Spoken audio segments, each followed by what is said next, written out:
জুলাই বিপ্লবের পর নানা কারণে ৫ দফা পিছিয়ে দেওয়ার পর অবশেষে সকালে বিডিআর হত্যাকাণ্ডের ঘটনায় বিস্ফোরক আইনের মামলায় কেরানীগঞ্জ অস্থায়ী আদালতে শুরু হয় জামিন শুনানি। সকালে আদালতে তোলা হয় কয়েকজনকে, বাকিরা কারাগারের ভবনের বারান্দা থেকে এভাবে চেয়ে আছে ছাতক পাখির মতো। কি ঘটবে তাদের জীবনে? ১৬ বছরের অপেক্ষার প্রহর কি শেষ হবে?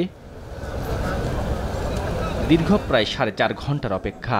২৮৪তম সাক্ষীর সাক্ষ্য গ্রহণ ও শুনানি শেষে আসে সেই মাহেন্দ্রক্ষণ। হত্যা মামলায় খালাস পাওয়া আসামিদের জামিন দেন বিচারক। ৩০ জনের মতো আসামি শুধুই বিস্ফোরক দ্রব্য মামলার আসামি ছিলেন। এই আসামি ব্যতি রেখে অন্যান্য খালাসপ্রাপ্ত আসামিদেরকে জামিন মঞ্জুর করা হলো, এই মর্মে একটা আদেশ দেওয়া হয়েছে। ২০০-র অধিক আসামি জামিন হওয়ায় সন্তোষ জানিয়ে আসামি পক্ষের আইনজীবীরা বলেন, সাজা ভোগ করা আসামিদের জামিনের বিষয়ে পর্যায়ক্রমে বিবেচনা করবে আদালত। মাননীয় আদালত আজকে সব কিছু বিচার বিশ্লেষণ করে তিনি একটি অপিনিয়ন ব্যক্ত করেছেন। তিনি বলেছেন যে যারা নিম্ন আদালত থেকে প্রথমে হত্যা মামলায় যারা নিম্ন আদালত থেকে তারা খালাস পেয়েছিল এবং যাদের বিরুদ্ধে সরকার কোনো আপিল করে নাই, এই রকম যারা আছে তাদের সংখ্যাটা হচ্ছে প্রায় ২৫০-র উপরে বা ২৫০। সেই ২৫০ মানুষ তাদেরকে আজকে মাননীয় আদালত জামিনে মুক্তি দিয়েছেন। মাননীয় আদালত আমাদেরকে নির্দেশ দিয়েছেন যে ২৫০ মানুষ এখন জামিন পেল, তাদের জামিননামাটা আমরা ২ দিন পরে দাখিল করব। ১০ বছর যেগুলো ছিল যাদের সাজা শেষ হয়ে গেছে তাদের বিষয়গুলো পর্যায়ক্রমে আমাদের আবেদনের প্রেক্ষিতে মাননীয় আদালত বিবেচনা করবেন।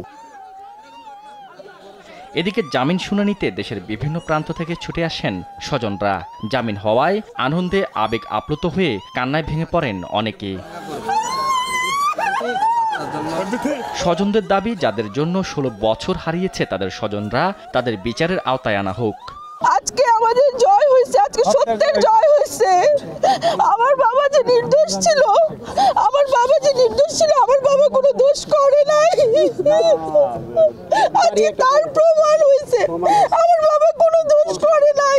অবশ্যই তাদের বিচার চাই, সেই খুনিদের বিচার চাই, যাদের জন্য আমাদের জীবনের ১৬টা বছর শেষ হয়ে গেল। ১৬ বছর হারিয়ে যাওয়া বন্দী সেই বিডিআর সদস্যদের জামিনের পর পুনর্বহাল দাবিও তোলেন কেউ।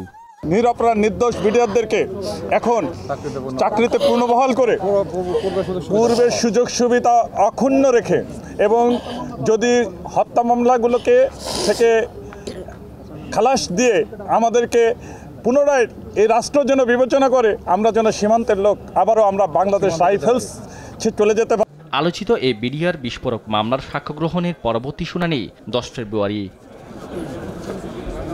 শাহাদাত নিশাদ, দেশ টিভি, ঢাকা।